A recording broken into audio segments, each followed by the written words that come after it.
So here's something really interesting. There is a similar salacious real-life event that took place around the same time period, also largely in Italy, as this movie. And that is the Getty kidnapping, which also got the movie treatment from Ridley Scott, which also didn't turn out so great and was, of course, overshadowed by the last-minute replacement of Kevin Spacey. But that was also it wasn't a streaming miniseries, it was for FX. And I didn't actually see the movie that Ridley Scott made, but I did see the series on FX, and it was quite good, in fact. And I think a lot of people who see House of Gucci are like, should have been a series. Halston, also about the world of fashion and the downfall of a fashion empire. Much more successful, much better turnout, a series.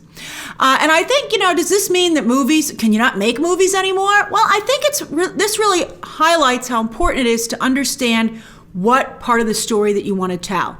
If you want to tell the whole story and all the different facets of it, then you need to do a miniseries. But I think if they had just stuck to their guns, and that was telling the Patrizia story, then I think it would have worked as a movie. But they blinked at the last minute, and that's when the movie goes off the rails. That's when it leaves Lady Gaga behind, and that's when it becomes super boring. It's a little boring earlier on, but Lady Gaga holds your attention because she's so good. So this could have been a movie if they had just had some self-control and, made a commitment to what exactly the story they were going to tell. Because we all thought, so yes, hello and welcome to my spoiler review of House of Gucci, that we had all thought was a movie about the assassination of Maurizio Gucci by hitmen hired by his ex-wife. That's a great story. But this movie treats that like an afterthought, even though it, of course, bookends the film. You see him right before he's about to get shot. I wonder for people who don't know that happens to him, I think they didn't do a good enough job at the beginning. You probably were like, what's happening? Does someone just want an autograph? I mean, if you didn't know that he gets assassinated, did you understand what the setup at the beginning of the movie was about? But anyway, I wonder why he didn't have more personal security. You see what happened to Versace. It's scary stuff. So anyway, Maurizio Gucci killed. But the movie treats it like a total afterthought, which is really weird. So I thought it was very confusing that the movie for the first 2/3 was centered around Patrizia, played by Lady freaking Gaga. And then when Maurizio sends her packing in Switzerland, instead of us going with her, she leaves the movie. And that's like so bizarre. I mean, boy, you want to know how upset she was. He not only kicked Patrizia out of her own life, but he kicked Lady Gaga out of her own movie. I mean, it was weird because that means that she makes the decision to have her husband killed off screen. Who does that? Again, who does that? I guess people who don't feel they're making a movie truly about Patrizia. I mean, we see her hire the hitmen, but that's a scene played more for comedic effect. We see them at the mud bath, but again, she doesn't actually, you don't see that. You don't see what molds Patrizia into the person who would make that decision. The trial, they're like, oh yeah, and there was a trial and she was found guilty. I mean, it was ridiculous. That could have been 1 or 2 episodes in a miniseries if they wanted to cover this much ground. I mean, it was just really weird what they decided to just be like, and oh yeah, this happened. You're like, what? Like, how did they catch her? Who turned? Why? I guess she should have made more of an effort to hide her tracks. Never hire your own hitmen, apparently. But anyway, the movie, the third act, switched gears to Adam Driver's Maurizio as the last Gucci standing. And this was kind of clever if they had made a better point of it, but he was being killed business-wise by his partners just as he literally gets killed by his ex-wife. That was kind of, no one liked this guy. I mean, I don't think any of us liked him at that point, but they really kind of, made him a paper villain, in my opinion. So the problem with switching the focus to Adam Driver is that A, his portrayal of Maurizio isn't at all sympathetic because his character isn't developed. No effort has been made to see things from his side. I could kind of suss out that the reason he turned on Patrizia was that he didn't have the stomach for the tough business moves that she had to make. So he felt that if he got rid of her, he would get rid of his guilt. He'd be like, oh, well, that was all Patrizia, and I got rid of her, so justice is served.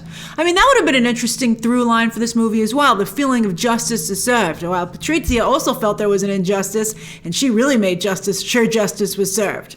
But then he went and just enjoyed the fruits of all her scheming with none of the guilt because he'd gotten rid of her. He felt that balanced the books. What a jerk. And B, Driver's performance totally falls apart in the third act. He just decided to stop doing his Italian accent. And I say his Italian accent because it wasn't a great accent, but it was what he decided to go with. But he should have stuck with it. I can't believe nobody was like, hey, Adam, you stopped doing your Italian accent. He'd be like, I don't like it. I don't want to do it anymore. I'd be like, too bad. You already did it for everything else that we shot, so you got to keep doing it. As I said in my non-spoiler review, to me, this is a movie, or at least I think it's most successful, about women before the feminist movement. Patrizia doesn't see Maurizio just as Prince Charming. I love that meet cute moment. She couldn't believe it. He was like, I'm Maurizio Gucci when he's standing behind the bar. That was so cute. If only their whole lives had been as pure as that interaction. And I didn't think it was fair to categorize her as a gold digger. There's nothing wrong with trying to improve your station in life. And I felt that she really contributed a lot to Maurizio's life. I mean, she did a wonderful job engineering him to be quite a player within the Gucci family. It's too bad she couldn't do it herself. And that's exactly the point. The Gucci family never would have hired her or any woman, but because she was puppeting Maurizio, look how far she was able to go. She clearly had a strong mind for business. You could see that she had experience with her own family business, with the trucking company. So when Maurizio leaves her, and this was the case for so many women for so long, he not only destroys her family, but her total sense of self, because he negates all of her accomplishments, yet still gets to enjoy the benefit of them himself. That's maddening for any woman. And Patrizia just went over the edge, and she decided to murder him. And I don't think the movie did enough of a job to really show that was still a step too far, Patrizia. Still a step too far. Why couldn't she be like Paolo and just give his tax information to the government? I thought that was pretty funny. We'll get to Jared Leto. But based on the end title cards and the title of the movie, I think they felt they were really making a movie about the fall of the House of Gucci, which was already clearly on rocky footing by the time Patrizia showed up. And she was merely the last straw that caused this house of cards to crumble. If that's the story the movie was telling, they should have started the movie from the Gucci family perspective and set up what was going on with them. And then Patrizia, as an outsider, comes crashing in as a whirlwind and again sends the whole house of cards tumbling. That's the movie that they should have made. And Lady Gaga could have been up for Best Supporting instead of Best Actress. It would have been fine. I think Lady Gaga at the end of the day would have preferred to have been in a good movie rather than have the larger role. I mean, there are a couple of ways you could approach this. I think what's important here is to understand the importance of deciding on an approach for a story and what is the best approach for the medium that you're telling it in, right? And how much time that you have. Speaking of Gucci, the company Gucci, I did not know that Tom Ford rescued the brand. I thought that was very interesting. But it seems he did not get the job because the family lawyer thought he was hot. I looked it up, and he was actually hired by Gucci's creative director at the time, Don Mello, who isn't even a character in the movie. So take all of this with a giant grain of salt, because that's a pretty big character to leave out. Halston is very, very true to the actual story that happened, and because they have the time to do it, and they have a lot of the actual players there. I can't believe Don Mello isn't in this movie, considering how clearly important she was at the time. All right, so anyway, Halston, it's very interesting to see how these brands become bigger than the original designers themselves. Watch Halston. Halston made me cry. It was incredible, and it really speaks very much to this topic. I don't want to give anything away. The dialogue, beautiful. No wonder Ewan McGregor won a Golden Globe. Golden Globe? I think he also won the Emmy, right? He's very talented. He deserves every award for that. But anyway, at the end of the day, it's just a corporate brand where the real value is the name recognition. Who cares who's doing the designing? But Gucci should have focused more on making sure they had designers within the family. And I thought Paolo's stuff was pretty good. I thought it was pretty good. All right, let's go actor by actor. So Lady Gaga, she really goes for it with gusto, and she looks fabulous. Wow, she looks so great. Talk about being comfortable in your own skin. I mean, she looked fantastic. She should have confidence. But, everybody has, little problems. She was compared to Elizabeth Taylor, and Elizabeth Taylor, in fact, had a lot of physical, problems that Edith Head would always talk about. Edith Head is the most famous Hollywood designer, clothes designer of all time. And she really worked hard to make up for Elizabeth Taylor's issues by, giving her clothes that would correct that. But anyway, confidence at the end of the day is what's sexy. And Lady Gaga looks great, but she looks even better because she doesn't care about what might be wrong here and there. She, so many times we nitpick apart our own appearance.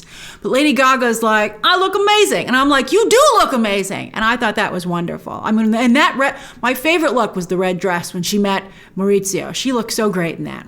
And again, I loved their meeting. I thought that was adorable. And I thought she played it very well. I thought that Patrizia, at least in the movie here, said all the right stuff. I thought she was just aggressive enough. I thought she was charming. I mean, wow, we'd all love to be that good on our feet when we meet somebody that we like. I thought, and then to the complete opposite of that, the ski lodge stuff to me was really, I felt so bad for Patrizia, and particularly the way Lady Gaga played those scenes. That other women should be much more sympathetic to when she talks about taking things that aren't yours. I think all women should take that to heart. Women shouldn't be competing with each other for guys. I think there should be some feeling of responsibility. I mean, like, homewrecker is a serious term for a reason. And, if a marriage is over, fine, but let it be over. Don't be the one who pushes it over the edge. Let the marriage, and that's a whole different conversation. But I thought that woman was really horrible in what she did, and how she took advantage of how Maurizio was feeling and destroyed a family. I thought that was really bad. It was really bad. I didn't like that. And I felt so horrible when Maurizio told her that she was adding too many unnecessary details to the story. And I love that she said, "You're an unnecessary detail." I thought that was charming, and I felt very, very bad for her. And the Christmas morning give and take, where he gave her a gift card to a store she didn't even shop at, that was just, what a jerk. I really felt for Patrizia. I thought that, again, that's why it made me feel that that's the most cohesive story they had, so that's what they should have gone with. As for Adam Driver, he looked phenomenal. He always looks great. I think Adam Driver has a great look. But also, he was playing a very typical type of guy who is particularly good at lying to themselves, to make themselves feel better about things that they do that aren't great. So I thought that was interesting. However, again, it was a very thin role. He was like a paper cutout. He was like, "Oh, I'm Maurizio Gucci, hello." And I think that they could have done a lot more, especially if they knew they were going to switch to him at the end of the movie to round him out as a character. I saw one criticism saying that he was like acting like he was in a different movie. I didn't feel like he was. Maurizio Gucci was just that different a type of person than Patrizia.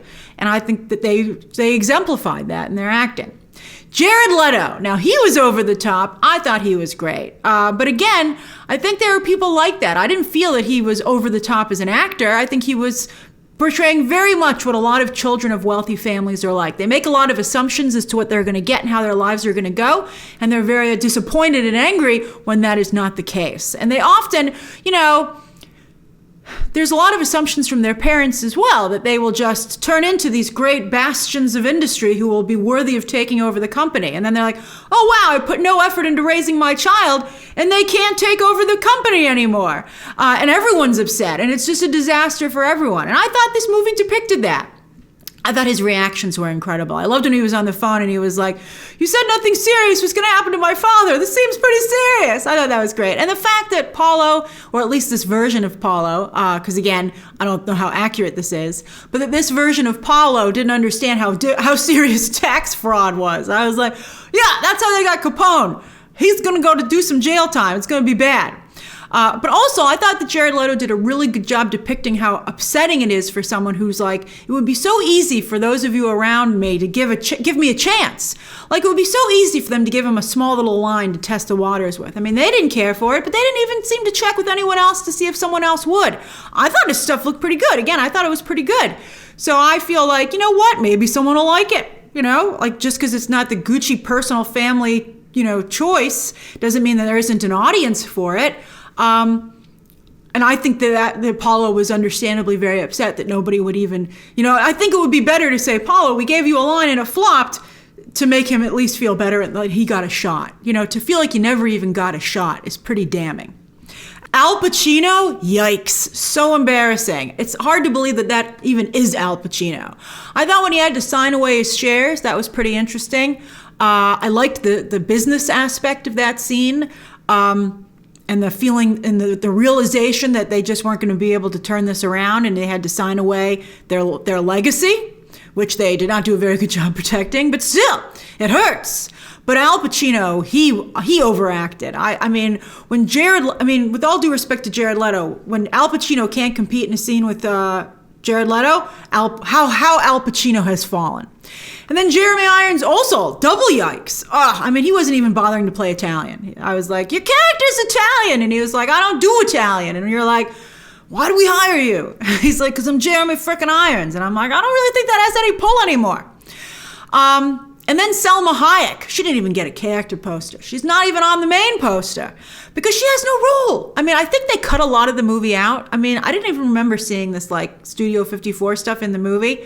So maybe there was a whole, Patrizia and her psychic storyline where we did see her make that decision. And they were like, it can't be a 4-hour movie. And you're like, it'd be better than the 3-hour movie it is. But she just had no role. She just had no role at all. She looked fabulous, even as this crazy psychic, but she had no role. What's more interesting about Salma Hayek being in this movie is that she's married to the CEO of the company that owns Gucci today. I think that's hilarious. I don't know why she would be in this movie as playing someone who helped plot to kill the head of Gucci. I think it's totally inappropriate from a business perspective, considering who her husband is. But she did it. Whatever. But I think that's a story. That's a really interesting story. Her husband's company also owns Yves Saint Laurent, which is where Tom Ford went after Gucci. So Tom Ford was going around to these fashion houses. They ended up being owned by the same giant company that nobody knows the name of. So that's hilarious. And this company owns today Gucci, Yves Saint Laurent, Bottega Veneta, Alexander McQueen, and Brioni. And the guy that Salma Hayek is married to is worth $52.3 billion himself. Now that's a real player, and that's someone, it's interesting. The real players don't even want you to know who they are, because then you'd know how much they were worth, and you'd be like, wait a minute. It's fascinating. It's like, Salma, get out of this movie. All right, so anyway, Halston. Go watch Halston. Go watch Halston. Go watch Trust. These are very, very good stories that are very similar and are much better done. And maybe someday someone will do a miniseries on the Gucci story, because there's clearly an interesting story here. But all we get instead are some interesting performances. All right, share your thoughts down below. How would you have approached this story? Subscribe today. And of course, as always, you can check out some more videos right now.